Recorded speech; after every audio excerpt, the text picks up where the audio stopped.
بسم اللہ الرحمن الرحیم السلام علیکم ورحمۃ اللہ وبرکاتہ رب اشرح لی صدری ویسر لی امری واحلل عقدۃ من لسانی یفقہوا قولی۔ آج ہم سورۃ الاخلاص کو پڑھیں گے حرف بحرف ترجمے کے ساتھ۔ بہت زیادہ مزہ آئے گا کیونکہ یہ سورت بڑی توحید اور وحدانیت سے پر ہے۔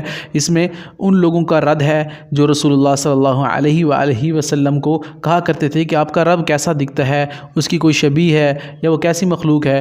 حالانکہ یہودی اور عیسائی یہ کہا کرتے تھے، قرآن میں آگے آیا ہے وقالت اليهود عزیر ابن اللہ وقالت النصارى مسیح ابن اللہ ذلك قولهم بافواہہم۔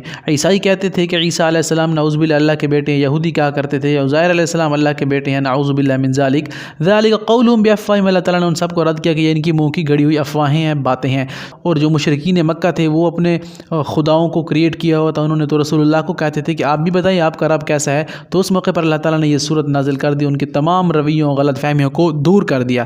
کیا ہوا تھا؟ قل، تو اللہ تعالیٰ نے کہا کہ کہہ دیجئے ان سے کہ آپ کا رب کیا ہے۔ قل هو اللہ احد، کہہ دیجئے کہ وہ اللہ ایک ہے۔ سبحان اللہ۔ قل کہہ دیجئے، وہی پیچھے ہم نے پڑھا ہوا وہ۔ اب ہوا کو یاد کرنے کے لیے آپ نے ہی جو انگلش میں ہم استعمال کرتے ہیں وہ کے لیے اس سے کنیکٹ کرنا پڑے گا آپ کو۔ تو قل کہہ دیجئے ہوا وہ اللہ، اللہ ہے، اللہ تو اللہ ہے نا، اللہ ہے احد ایک۔ احد واحد سے نکلا ہے، واحد ایک چیز کو کہتے ہیں، واحد جمع ہم استعمال کرتے ہیں نا تو واحد ایک ہوتا ہے نا، تو واحد کی کمپیریٹیو ڈگری یعنی کہ احد جتنی بھی وہ باتیں کر رہے تھے ساروں کی نفی ہو گئی یہودی عیسائی مشرکین کے لیے۔ تو انہیں کہہ دیجئے کہ اللہ ایک ہے۔ اللہ الصمد، اللہ یعنی وہ اللہ الصمد بے نیاز ہے۔ صمد کہتے ہیں بے نیاز کو، ایسا بے نیاز جس کی میں نے آپ کو اوپر مثال دی کہ ایسا مستغنی کہ اس کے خزانوں میں ذرا برابر کمی آ ہی نہیں سکتی۔ لیکن بے نیاز صمد ایسی ڈگری ہے کہ اس کا ترجمہ انگلش اردو کسی بھی زبان میں ممکن نہیں ہے۔ اللہ الصمد وہ بے نیاز ہے، اس کے خزانے اتنے وسیع ہیں، ہر چیز کے خزانے اس کے پاس ہیں، دنیا کو ہر چیز وہی عطا کرتے ہیں، تو اللہ بے نیاز ہے، اس کے خزانوں میں کمی نہیں آ سکتی۔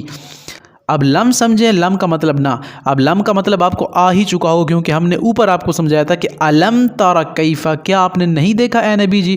تو علم آ رہا ہے نا آپ کے ذہن میں، کیفا فعل ربک باصحاب الفیل، تو علم کا مطلب کیا نہیں تھا، لیکن یہاں پر الف تو نہیں ہے، صرف لم ہے نا، تو اس کا مطلب نہیں ہوگا۔ تو لم نہ یلد، اس نے جنا، یلد ولادت سے نکلا ہے، ولد سے نکلا ہے، لم یلد نہ اس نے جنا، ولم اور نہ، واو کا مطلب اور، لم کا مطلب نہ، لم نہ یلد اس نے جنا، ولم اور نہ یولد وہ جنا گیا، نہ اس نے کسی کو جنا، نہ اس کا کوئی بیٹا ہے، ولم اور نہ یولد وہ خود جنا گیا ہے۔ تو اللہ ایسی ذات ہے جو پاک ہے اور واحد لا شریک ہے۔ ولم اور نہ، اب واو کا مطلب اور، لم کا مطلب نہیں یا نہ، جو ہم اوپر پڑھ چکے ہیں انشاءاللہ بہت آسان ہے۔ ولم اور نہیں، یکن ہے۔ اب یکن کو سمجھیں، کن فیکون ہوتا ہے نا، اللہ نے کن کہا اور فیکون یعنی اللہ کے حکم سے جو اللہ چاہتے ہیں وہ ہو جاتا ہے۔ تو کن ہم یہ کہتے ہیں نا ہو جانے سے ہے، تو آپ نے اس سے ریلیٹ کرنا ہے اس کو کن سے، تو یہ وہی کن ہے۔ ولم اور نہیں، یکن ہے، لہو اس کے لیے، کفواً احد۔ اب اس کو سمجھے، لہو اس کے لیے، لام کا مطلب لیے آ رہا ہے، ہو پھر پیچھے کیونکہ اللہ کی بات ہو رہی ہے نا، تو میں نے آپ کو سمجھایا ہے کہ جب ہا ہو آ رہا ہو تو جس کی بات ہو رہی ہوگی، جس ذات کی بات ہو رہی ہوگی اسی سے مراد لیا جائے گا۔ تو یہاں پر اللہ کی بات ہو رہی ہے نا، ولم اور نہیں، یکن ہے، لہو اس کے لیے، کفواً احد، کفو کہتے ہیں برابر کو، ہم پلے کو، فلاں کا کفو، یہ تھوڑی سی گاڑی اردو میں استعمال ہوتا ہے شاید، تو یہ تھوڑی فقہ کی کتابوں میں یہ اصطلاح استعمال کی جاتی ہے۔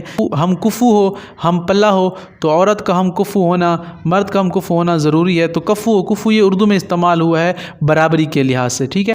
تو یہاں پر آپ نے ذہن میں رکھنا ہے کہ ولم اور نہیں، یکن ہے، لہو اس کے لیے، کفواً کوئی برابر، احد کوئی ایک بھی۔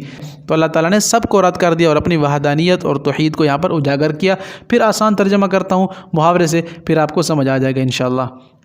قل هو اللہ احد، کہہ دیجئے وہ اللہ، اللہ احد ایک ہے، اللہ اللہ ہے، الصمد وہ بے نیاز ہے، لم نہ یلد اس نے جنا یعنی ولادت سے نکلا ہے، لم یلد نہ اس نے جنا، ولم اور نہ یولد وہ خود جنا گیا۔ ایسی ذات ہے جو پاک ہے ابتدا سے بھی اور انتہا سے بھی۔ ولم اور نہیں، یکن ہے، لہو اس کے لیے، ولم اور